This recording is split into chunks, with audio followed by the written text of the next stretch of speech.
Hello dears, आप सभी का अपने यूट्यूब चैनल केम11 सर में स्वागत है। और आज का वीडियो आपके लिए बहुत ही इंटरेस्टिंग रहने वाला है। हम पहुंच चुके हैं अध्याय 12 गुणनखंड। मैंने इस अध्याय को इतना सरल किया है कि आप इस अध्याय को रिवीजन जैसे देखोगे जैसे हमने पहले सीखा है ऐसा ही है। और इस अध्याय में मैंने आखिरी तक आप देखोगे तो मैंने इसमें जो मोस्ट प्रश्न है वो भी करवाए हैं और कुछ आपको प्रश्न होमवर्क के लिए भी दूंगा मैं। ठीक है, पूरा ज्ञान लेना, अधूरा ज्ञान मत लेना, पूरा अध्याय को ध्यान से देख लेना। एक बार के बाद आपको दोबारा देखने का जरूरत भी नहीं पड़ेगा। ठीक है, करते हैं शुरुआत। लाइक शेयर कमेंट सब करके जाना। कैसा लगे वीडियो जरूर बता के जाना। करते हैं शुरुआत वीडियो की। यहाँ पर हमें प्रश्न 1 2 3 4, इसमें क्या है, हमें ऑब्जेक्टिव टाइप है ना, चारों में से एक करना है। तो ये आपको टिक लगाना है। ठीक है, इनमें ये आपको करना है, जो भी सही रहेगा यहाँ पर आपको ऐसे गोल कर देना। ठीक है, इनको भर देना, वो आपको करना है। मैं आपको ये प्रश्न समझाऊंगा जिसको आप दोबारा अगर एग्जाम में आते तो कैसे हल करना। करते हैं शुरुआत। ठीक है, ये आपको सब करना है, ये मैं नहीं करूँगा क्योंकि इससे आपके समय की बचत होगी। ठीक है, करते हैं। हमारा जो 12वां अध्याय है गुणनखंड, इसमें ये जो तीनों सूत्र हैं है ना, सर्वसमीकरण के, ये सबसे इंपॉर्टेंट है। मैं इसको आपको समझा दूँ क्योंकि पूरे जितने भी प्रश्न हैं इसको हम हल करेंगे ना तो इसकी ज़रूरत बहुत ज़्यादा पड़ेगी। तो हम पहले इनको करके देख लेते हैं। देखो, जैसे प्लस रहेगा ना यहाँ पर प्लस, तो हमारा जो सूत्र है ए प्लस, तो यहाँ पर देखो A square plus B square plus 2ab, ये पहला सूत्र है। ठीक है, अब देखो अगर ये माइनस में रहेगा तो माइनस में, ये तो प्लस में ही रहेगा। देखो ए स्क्वायर, यहाँ पर ये माइनस है, A square plus B square minus 2ab, यहाँ माइनस है तो ये -2 के यहाँ रहेगा। ठीक है, और यहाँ प्लस तो प्लस ही रहेगा, प्लस में कोई दिक्कत नहीं, माइनस। अब जब आपको सिंगल जैसे ए का स्क्वायर माइनस बी का स्क्वायर मिले है ना, जैसे ए का घात 2 और ए की घात 2 घटाव का जो माइनस का चिन्ह है ना, ऋण का चिन्ह, बी का घात 2, अगर ऐसा रहे तो आप कैसे लिखोगे, कोष्टक में से रखेंगे, एक बार ए प्लस बी, एक बार ए माइनस बी। ये आपको इसके ये जो सूत्र है ना ये आपको याद रखना। याद हो गए? दोनों को वर्ग करना है, 2ab लिखना है, 2ab, और दोनों को वर्ग करना है और माइनस 2ab करना है। ये आपका इंपॉर्टेंट है, ये आपको याद होगा ना, पूरा अध्याय याद हो गया। करते हैं अब शुरुआत अध्याय की। ठीक है, यहाँ पर हमारा तीसरा प्रश्न है। देखो, इसको सरल रूप में लिखना है तो कुछ नहीं, देखो ऐसी संख्या दिखे तो इसको आगे कैसे हल करेंगे। तो देखो यहाँ 8 है, यहाँ 8 है, तो हम 8 कॉमन ले लेंगे। ठीक है, तो देखो यहाँ 8 कॉमन और एक कोष्टक में रह जाएगा, तो यहाँ से 8 बार हो गया। ठीक है, यहाँ क्या बचा 1, तो 8 यहाँ से 8 ये भी बार हो गया, तो यहाँ क्या बचा 1, और अपना नीचे क्या है 8। तो देखो यहाँ कुछ नहीं होता है तो यहाँ हमेशा ए से कोष्टक से बाहर कुछ नहीं होता, तो यहाँ गुणा का चिन्ह रहता है। तो जब गुणे में नीचे जो भी संख्या रहती है जैसे सेम है तो कट जाती है ना, तो ये 8 से 1 कम 8, तो हमारा क्या आंसर आया, यहाँ पर है x + 1, ये वाला राइट आंसर। ठीक है, तो यहाँ पर अपना ए है तो ए यहाँ राइट, और ये जो यहाँ पर गोले दे रखे हैं इसमें कलर कर देना। ठीक है, ये आपको करना है, मैं इसको नहीं बताऊँगा, केवल प्रश्न हल करके बताऊँगा। देखो यहाँ पर हमारा ये प्रश्न है, इसको ये किसके बराबर है, तो देखो डियर्स मैंने आपको सूत्र समझा दिया है। ये हमें उसी सूत्र के रूप में लिखना है। किस सूत्र के रूप में, मैं आपको सूत्र बता देता हूँ। देखो A square plus 2ab plus B square. ठीक है, तो हमने ए इसको मान रखा तो इसको बी मान लो, तो ये किसका वर्ग है, 4 का वर्ग। तो हमें देखो 16 4 का ही वर्ग है ना, 4 को 2 लिखो तो ये 4 का वर्ग 16 होता है, तो हम इसे लिख देंगे। देखो यहाँ पर इसको किस समीकरण के रूप में लिख सकते हैं हम, देखो इसको हम समीकरण, अगर इसकी समीकरण बनाए, मैं आपको नेक्स्ट प्रोसेस बता रहा हूँ। ठीक है, तो देखो प्रोसेस क्या हो सकती है, देखो एक्स स्क्वायर प्लस, यहाँ पर पहले 16 को लिख दो तो 4 का वर्ग। अब इसको क्या लिख सकते हैं हम, देखो यहाँ पर हमारा ये ए है और ये बी है और हमारा सूत्र में रहता है 2, तो देखो यहाँ पर हम 2 तो लिखेंगे और ए और बी का गुणा करेंगे तो यहाँ पर 4 का गुणा करेंगे, तो यहाँ एक्स रह जाएगा, एक्स से तो ये अपना ये रहेगा, तो देखो इसका गुणा करेंगे तो क्या हो जाएगा, देखो 4 दूनी 8, तो हमारा 8x यहाँ पर आ जाएगा। तो ये कौन सा सूत्र बना हमारा, देखो x + 4 का वर्ग, ये हमारा ये सूत्र है। ठीक है, 4 का वर्ग, तो ये राइट आंसर बी। अब इसमें यहाँ पर बी में कलर कर लेना। ओके, ये वाले नेक्स्ट करते हैं, समझ में आ रहा है। देखो डियर्स ये पहला प्रश्न है हमारा, यहाँ पर ये दे रखा है, इसको कैसे करते हैं हल, देखो मैं बता देता हूँ। A square plus B square plus 2ab, ठीक है, बराबर हमारा जो ये सूत्र है ना ए प्लस बी का होल स्क्वायर है ना, इसका वर्ग का स्क्वायर। अब इसको अगर ये आपके एग्जाम में ऐसा ही आ रहा है यहाँ पर तो ये, लेकिन इसको देखो अगर यहाँ माइनस आ जाए यहाँ पर है ना, जैसे a + b का होल स्क्वायर, जैसे वर्ग का स्क्वायर, तो हमें जो ये दोनों दिख रहा है ना, तो ये दोनों तो प्लस में ही रहेंगे। ये किस में रहेंगे, हमेशा plus a square plus B square minus 2ab, यहाँ पर माइनस रहेगा, देखो यहाँ माइनस, यहाँ बदलेगा वो चिन्ह। ठीक है, ये दोनों तो प्लस में ही रहेगा हमेशा है ना, a square plus B square. अब देखो इसमें से ये माइनस में रहेगा, इसको हम आगे पीछे कर सकते हैं। देखो यहाँ a, यहाँ लिख सकते हैं 2ab प्लस बी स्क्वायर, ये वाला भी हम लिख सकते हैं। तो हमारा इसमें देखो राइट कौन सा हो सकता है, तो देखो यहाँ पर ए स्क्वायर प्लस बी स्क्वायर, इसमें कौन सा राइट है, तो देखो ये वाला, ये किसका सूत्र है, होल स्क्वायर, इस ये नहीं है, ये माइनस का नहीं है, अगर यहाँ माइनस होता तो हमारा राइट आंसर ए वाला है। ठीक है, तो हमने ए यहाँ लिखेंगे और हम यहाँ पर जो आपको बता रखा वो आप गोला रख देना। अब दूसरा प्रश्न करते हैं हम। देखो दूसरा प्रश्न आपका यहाँ पर, इसमें कौन सा सूत्र सही है, यहाँ देखो निम्न में से कौन सा एक सर्व समीका है ना। तो सर्व समीका हम करते हैं। देखो इनमें सर्व समीका अभी सूत्र बताया वही, ठीक है। तो देखो ये सर्व समीका नहीं है, इसको हम ऐसे नहीं लिख सकते हैं। यहाँ पर ये भी नहीं है, ठीक है। अब देखो इसका सूत्र अलग है, अभी आपको बता दिया। अब ये होल स्क्वायर, ये राइट है, ठीक है, ये सर्व समीका है, ठीक है। ये सर्व समीका कैसे, देखो मैं आपको बता भी देता हूँ। ए माइनस बी का वर्ग, ये वाला, इसका सूत्र अभी आपको सिखाया है, A square plus B square minus 2ab, ये हम करते हैं। देखो ये ऑब्जेक्टिव है, यहाँ आपको ये लिखना नहीं है, मैं सिखा रहा हूँ। और इसी तरीके से अगर यहाँ प्लस कर देंगे तो हम यहाँ प्लस लिख देंगे। और ये वाला देखो ए स्क्वायर बी स्क्वायर बराबर क्या होता है, एक बार कोष्टक में ए प्लस बी, एक बार कोष्टक में ए माइनस बी। तो हमारा ये वाला सूत्र, ये वाला सही है, ये वाला। देखो पांचवा प्रश्न है हमारा, यहाँ पर एक आयत का क्षेत्रफल ये दे रखा है, ठीक है।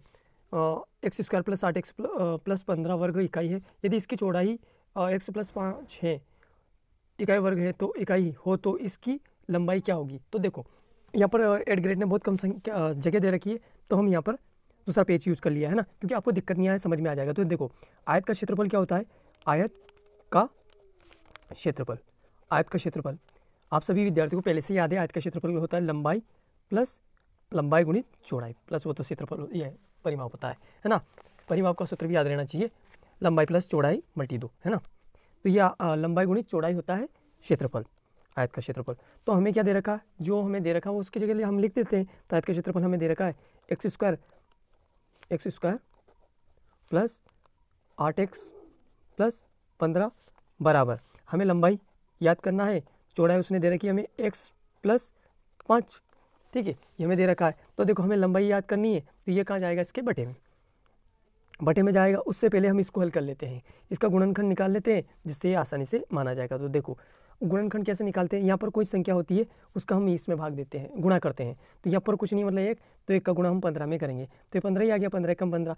अब ऐसा करेंगे कि हम जोड़ेंगे तो 8 मिलना चाहिए और गुणा करें तो 15, क्या आना चाहिए, जोड़े तो 8 और गुणा करें तो 15। वो संख्या क्या है, तो देखो आप बताओ, वो संख्या में 5x प्लस 3x मिलेगी, बराबर हमारा 15। देखो 5 और 3 8, और 3 का गुणा 5 में करेंगे तो 15 3 5 15, तो हमें मिल गया।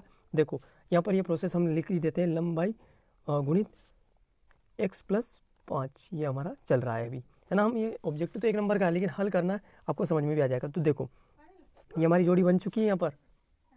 देखो तो हम यहाँ से कॉमन ले लो, x कॉमन यहाँ से हो गया, यहाँ पर हमारा क्या बचा, x प्लस 5, और यहाँ से हमारा, यहाँ हम 3 कॉमन लेंगे, तो ये हमारा देखो 3 कॉमन लेंगे, तो यहाँ पर 3 कॉमन लिया, 3 कॉमन, तो क्या बचा, x प्लस 3 5 15, 5 बार जाएगा। और उधर हमारा ये चल ही रहा है, लंबाई गुणित x प्लस 5, ठीक है। अब देखो ये स्पेशल कोष्टक लग गया है ना, थोड़ा सा देखो ध्यान से देख लेना, है ना, मिस्टेक नहीं होनी चाहिए। अब जो बाहर कोष्टक से जो बार बार संख्या होती है, उससे हम ऐसे लिख देते हैं, एक बार हम x प्लस 5 लिख देते हैं, है ना। देखो और इधर बराबर पे हमारा चल रहा है लंबाई गुणित x प्लस 5, ये हमारा हो चुका है। अब ये देखो हमें लंबाई याद मान निकालना है, तो ये लंबाई यही रहेगा और ये बटे में चला जाएगा, इसके बटे में आ जाएगा। तो देखो x प्लस 5, और मैंने आपको सिखा रखा है कि देखो ये यहाँ पर ये लंबाई है ना, तो गुणा में, जैसे यहाँ कुछ नहीं है, गुणा का चिन्ह है, तो गुणा में ये नीचे वाली सेम संख्या कट जाती है, तो ये कट गए, तो हमें लंबाई क्या मिला, देखो यहाँ से हमें क्या बची, x प्लस 3 बराबर लंबाई, ये हमारी लंबाई आ चुकी है। अब देखो ये कहाँ है, हम देखते हैं, हमें x प्लस 3 मिला है, तो ये हमारा ऑब्जेक्टिव में देख लेते हैं x प्लस 3 कहाँ है, यहाँ पर x प्लस 3 ये डी वाला है, ठीक है। तो आपका ये डी वाला पर कलर कर देना। नंबर कितने नंबर का है, 1 नंबर का, लेकिन कितना, 4 नंबर इतना हल करा है, ठीक है। तो आप इसको ध्यान से उतार लेना और ऐसे ही मेहनत करना, तो बस पक्का हो जाएगा, क्योंकि 1 नंबर भी नहीं कटना चाहिए। करते हैं 5वां प्रश्न हो चुका है, प्रश्न छठा। देखो दिए हुए पदों में गुणनखंड याद कीजिए या बेनिष्ठ, मतलब इनमें क्या कॉमन संख्या है ना। तो देखो पहले इन संख्या को पहले अपन यहाँ पर हल तो लिख रखा है, अगर आपकी कॉपी में नहीं हो तो आप हल का लिख सकते हो। तो देखो पहले y, तो यहाँ पर इसको हल करते हैं।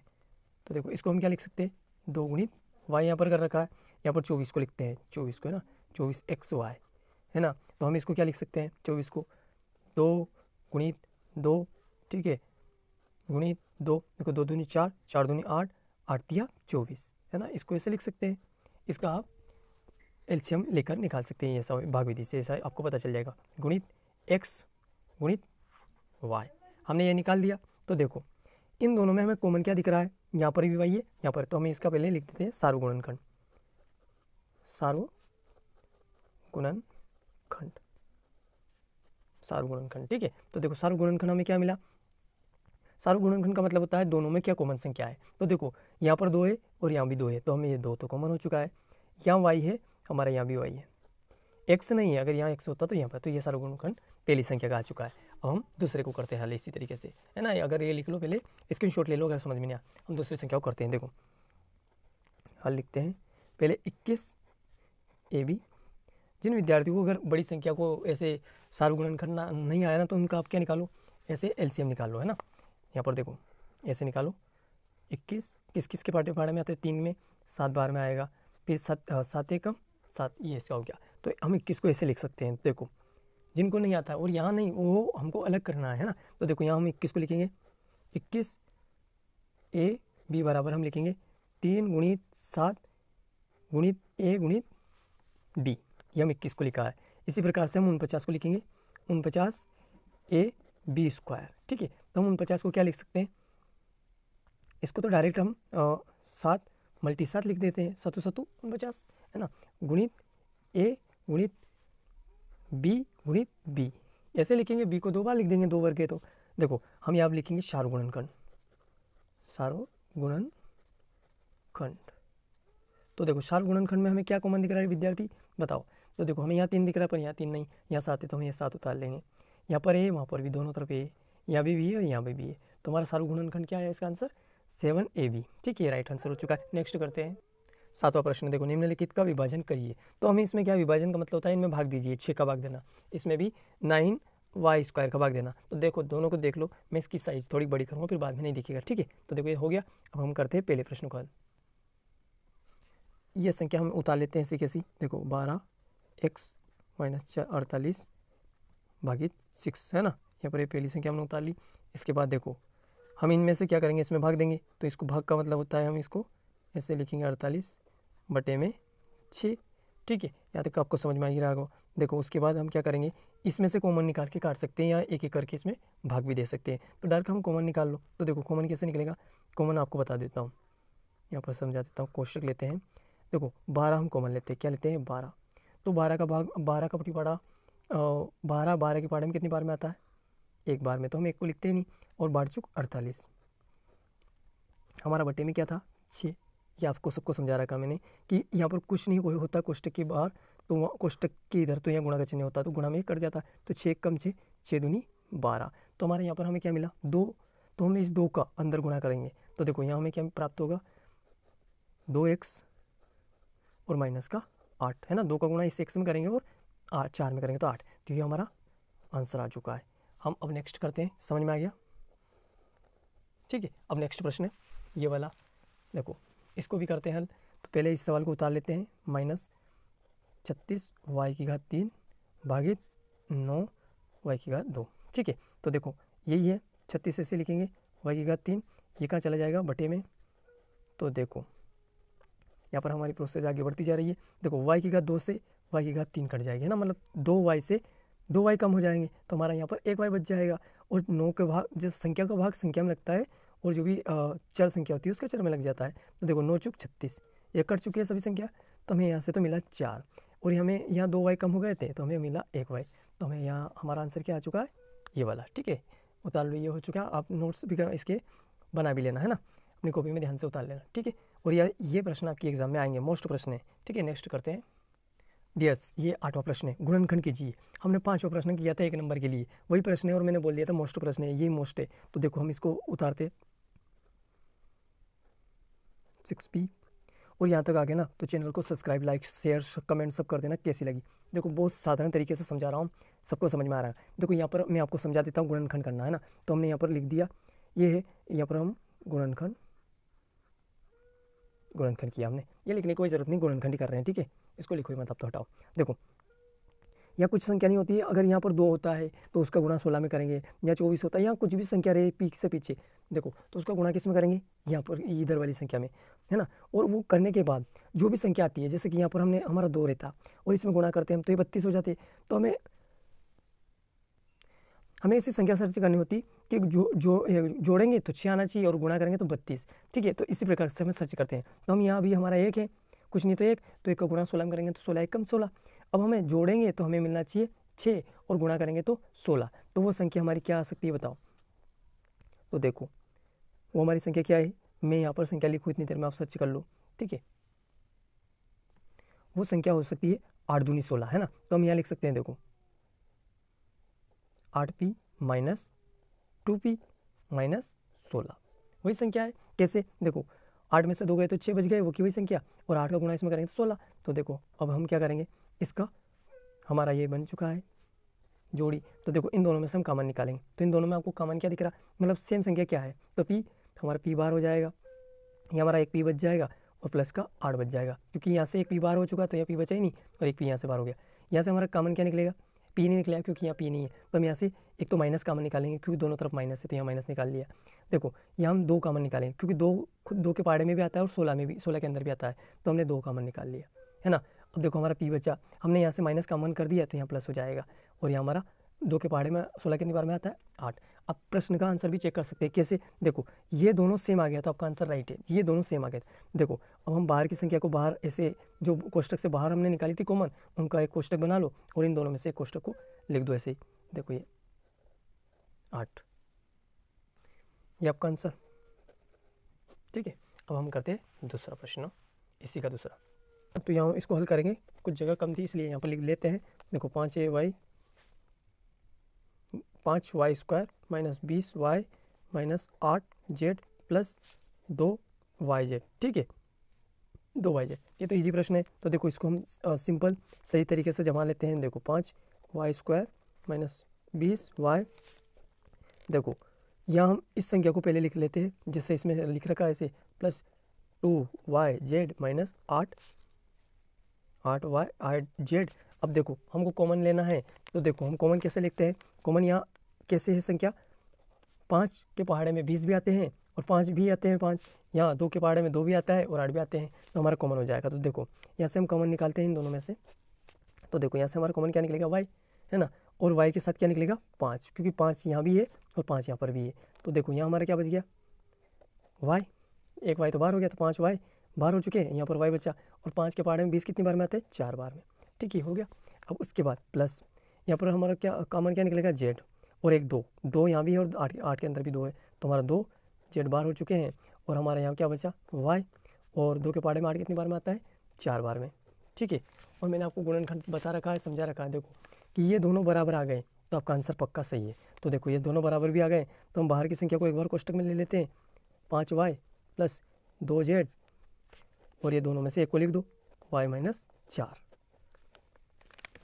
ये आपका आंसर आ चुका है, ठीक है। ये दूसरा प्रश्न हो चुका है।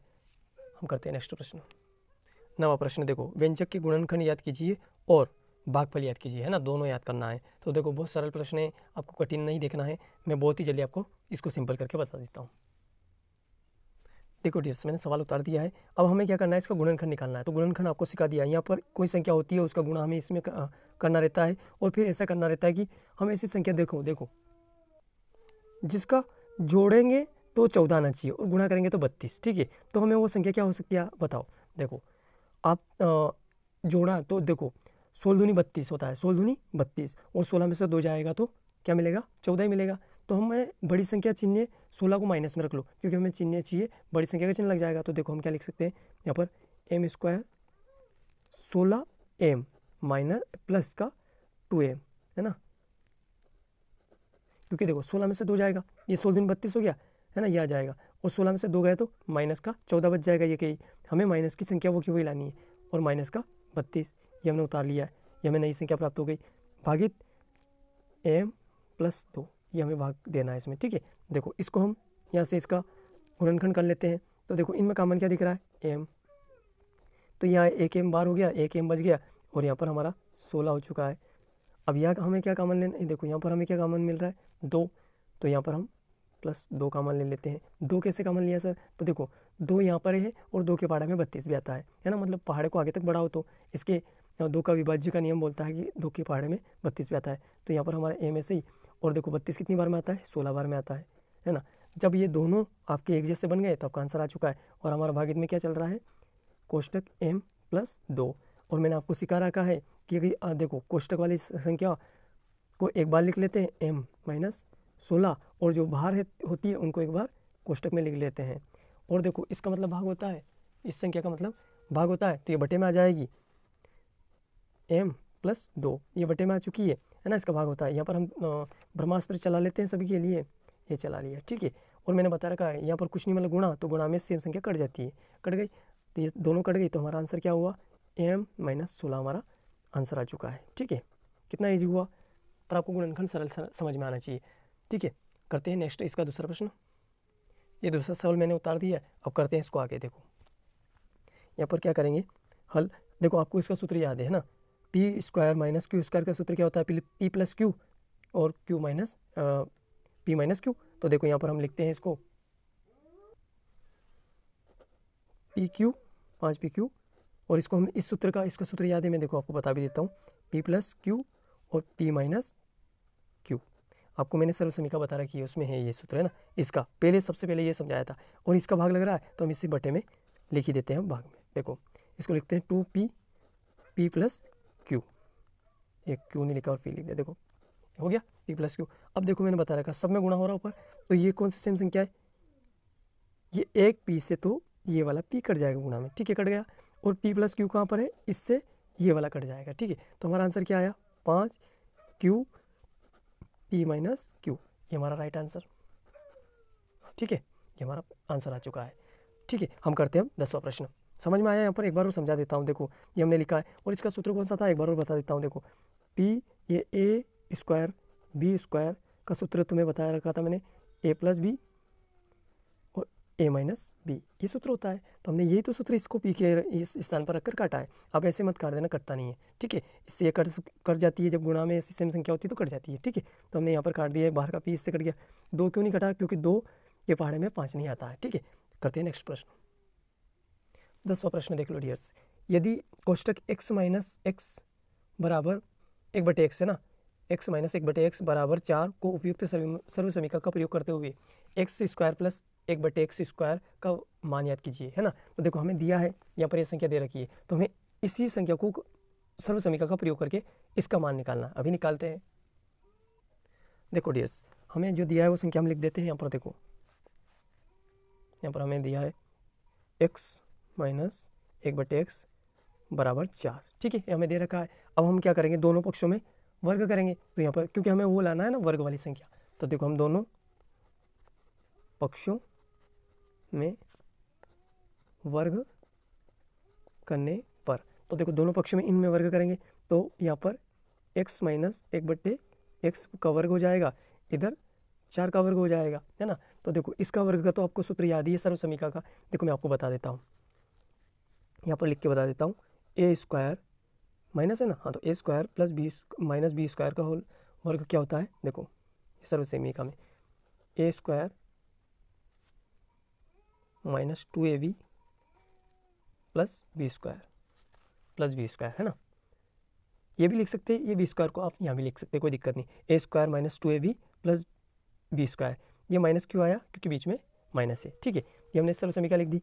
अब देखो इसको, इस सर्वसमीका को हम खोलेंगे, तो देखो यहाँ पर हमने करा इसको हल, तो एक्स स्क्वायर है ना, यहाँ पर लिखेंगे 2, ये जो हमने सर्वसमीका में 2 लिख रखा, तो हम भी 2 लिख देंगे। देखो इन दोनों का गुणा करेंगे, ये है a है और ये भी है, तो हम यहाँ पर करेंगे x गुणित 1/x, और यहाँ पर लिखेंगे b क्या है हमारा, है ना, प्लस b हमारा ये है 1/x वर्ग, ठीक है, ये हो गया, और हमारा बराबर उधर क्या हो गया 16, 4 का वर्ग 16 हो गया। तो देखो इस x से ये x कट जाएगा, है ना, और यहाँ हमें माइनस का 2 मिला।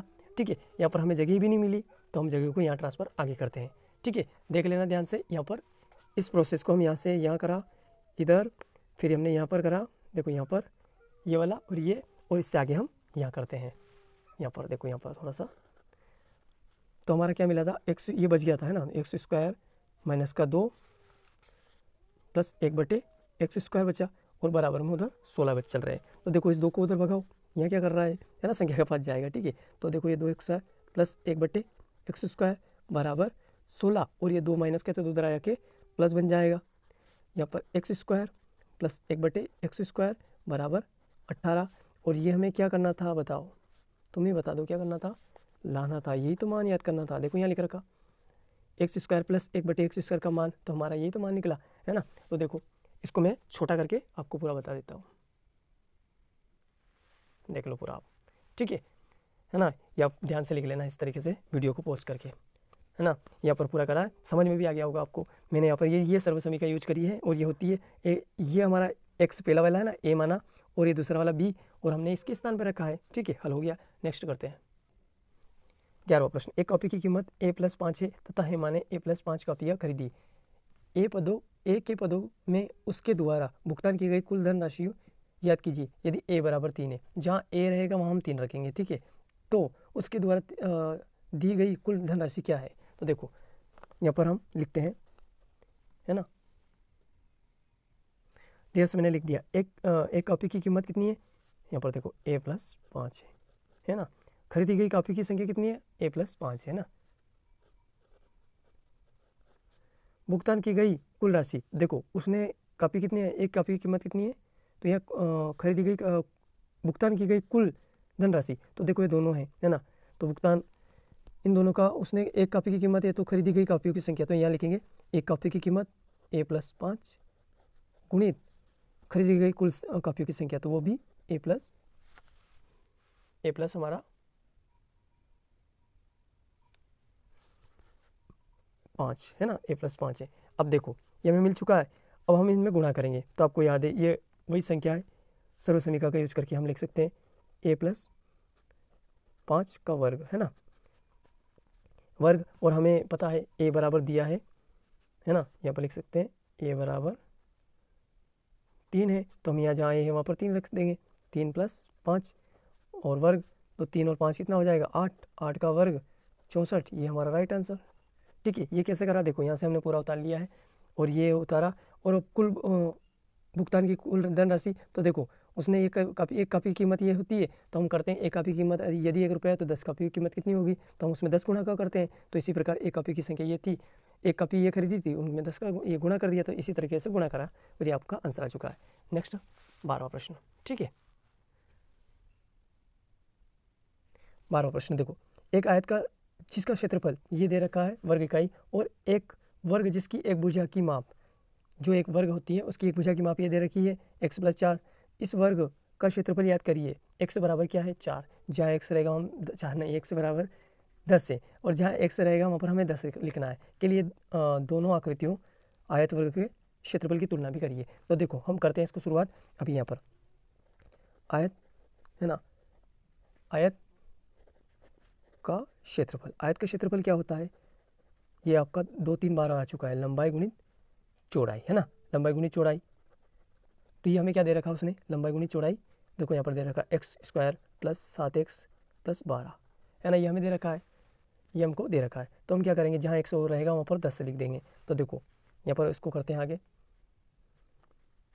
यहाँ 10 की घात 2 है ना, x की वहाँ पर 7 × 10 + 12, तो हमारा ये क्या आंसर आया, यहाँ पर क्षेत्रफल है। ठीक है, तो 10 की घात 100, ये 100 जाएगा, प्लस 10 का गुणा 70 में, 10 में करेंगे तो 70, 7 में करेंगे तो 10 का गुणा 7 में करेंगे 70, और ये 12, तो ये 170 और 12 200, 170 और 12 182, ये हमारा वर्ग का क्षेत्रफल आ गया, है ना।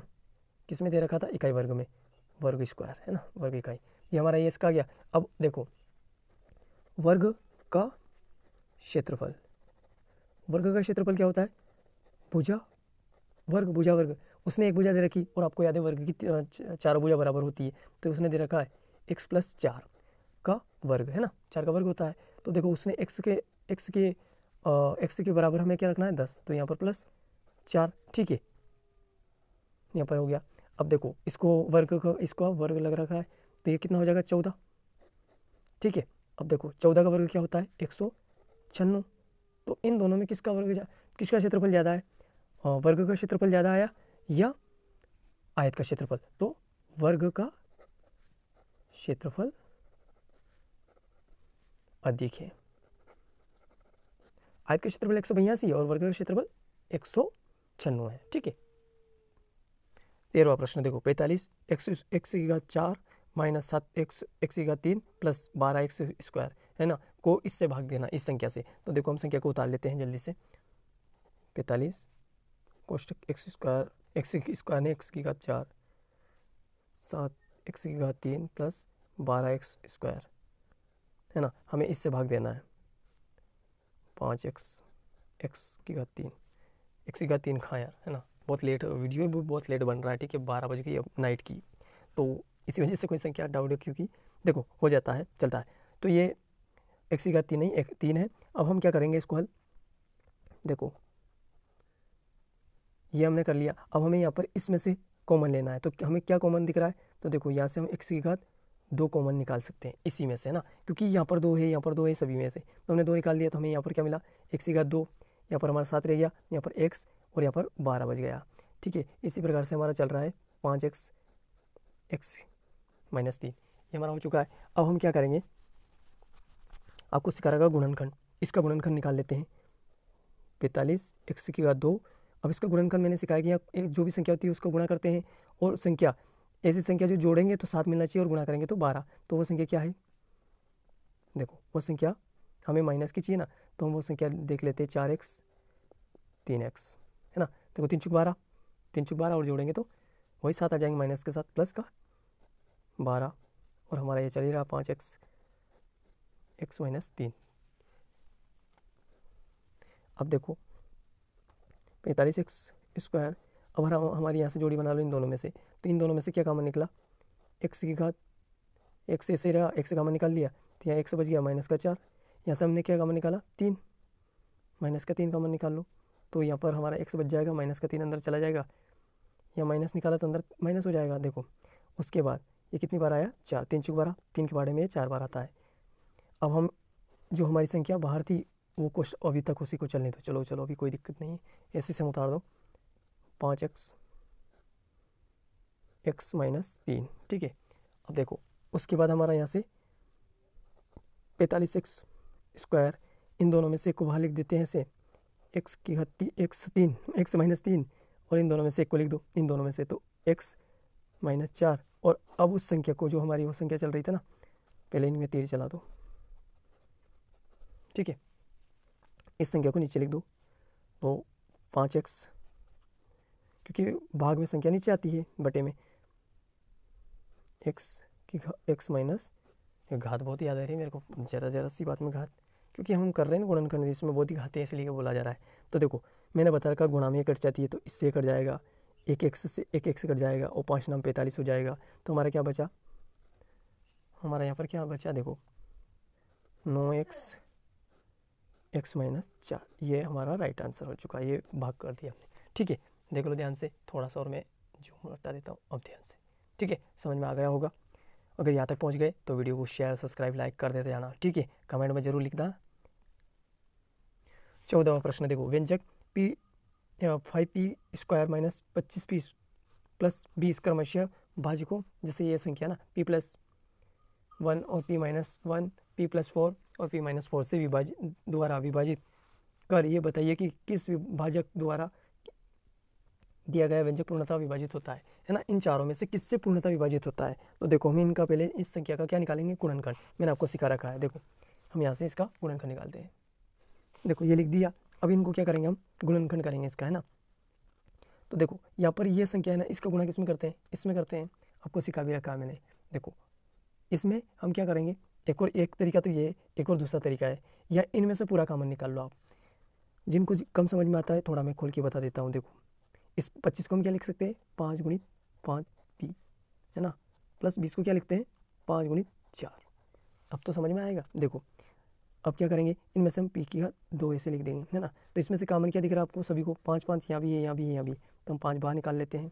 तो हमारा यहाँ से 5 ही रहा ही नहीं, यहाँ पी स्क्वायर हो गया, यहाँ से एक 5 बाहर हो गया, तो माइनस का 5v यहाँ से 4 हो गया, ठीक है। ये सेम बन गया हमारा। अब आप गुणनखंड जल्दी इसके अंदर निकाल लो, तो 5 ऐसे ही है। अब देखो यहाँ कुछ नहीं, इसका इस संख्या का इसमें गुणा होते हैं, तो देखो हमें जोड़े या घटाए हमें मिलना चाहिए 5, है ना, और गुणा करेंगे तो हमें क्या मिलना चाहिए 4, क्या मिलना चाहिए 4। तो देखो वो संख्या क्या है, वो संख्या जोड़ेंगे या घटाएंगे, है ना, तो हमें मिलना चाहिए 5। तो हम क्या करें, 4 एकम 4 कर लें, बाकी संख्या तो मिल नहीं रही, तो 4p, है ना, 4p में माइनस का 1p, है ना, इसका इसमें गुणा करेंगे तो वही मिल जाएगा, प्लस का 4। देखो 4 एकम 4 ये आ जाएगी संख्या, और माइन इनको जोड़ेंगे तो 5। तो हम देखो यहाँ पर लिख देते हैं p की घात 2, और इनमें ये जोड़ी बने, इसमें जोड़ी देख लो आप, ठीक है। कॉमन क्या दिखेगा, यहाँ से ये प्रोसेस यहीं रोक दो, अपन इसको यहीं से हल कर लेते हैं। तो देखो 5 ऐसे ही रहेगा, इसमें कॉमन क्या है, p कॉमन दिख गया, तो एक कॉमन तो हमारा पहले से एडवांस 5 पड़े हैं बाहर। देखो उसके बाद हम एक और कॉमन निकाल लेते हैं, p हमने बाहर निकाल लिया, तो हमारा p बच गया माइनस का 4। इसके अंदर क्या कॉमन है, तो इसके अंदर हम माइनस का 1 निकालते हैं, p माइनस 4 बच जाएगा, ठीक है। तो हमारे दोनों बराबर भी हो गए। तो हम इसके बाद क्या लिख सकते हैं, 5 हमारा पहले से बाहर था, उसके अंदर एक p, और देखो अंदर वाले को अंदर एक बार कर लो, ये एक कोष्टक उनका बना लो, एक कोष्टक इनमें से बना लो, ठीक है। तो देखो ये संख्या किससे पूर्णतः भाग जा रही है वो देख लो आप, p माइनस 1, है ना, एक तो इससे पूर्णतः भाग जाएगा, और एक p माइनस क्यू, सॉरी क्या p माइनस 4 इससे पूरा भाग जाएगी, है ना। तो यहाँ पर दो संख्या है हमारी, p माइनस 1, p माइनस 4, इससे पूर्णतः इन दोनों से पूर्णतः भाग जाएगी, है ना। थोड़ा सा जूम आउट करने दो, देखो इन दोनों से पूरी भाग जाएगी, ठीक है। अब नेक्स्ट प्रश्न है 15वां, ये आपको करना है, ठीक है। ये प्रश्न मैं नहीं बताऊंगा, अब मैं आपको मोस्ट प्रश्न बताता हूँ। तो मोस्ट प्रश्न में हमारा पहला प्रश्न ही 14वां प्रश्न मोस्ट है, ठीक है।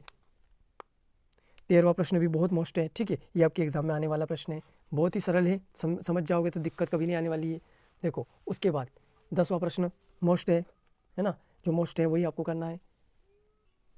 9वां प्रश्न मोस्ट, 8वां प्रश्न मोस्ट, ये मोस्ट है जो कि एग्जाम में आने वाले हैं, ठीक है। इसके बाद देख लो ये 7वां प्रश्न भी मोस्ट है, ये आपके एग्जाम में आएंगे, इनमें से कोई सा भी आ सकता है। ये छठा है ना, ये ऑब्जेक्टिव में आ सकता है, ये छठा, ठीक है। अगर वीडियो अच्छा लगे तो शेयर, सब्सक्राइब, लाइक सब करना। Thank you for watching video.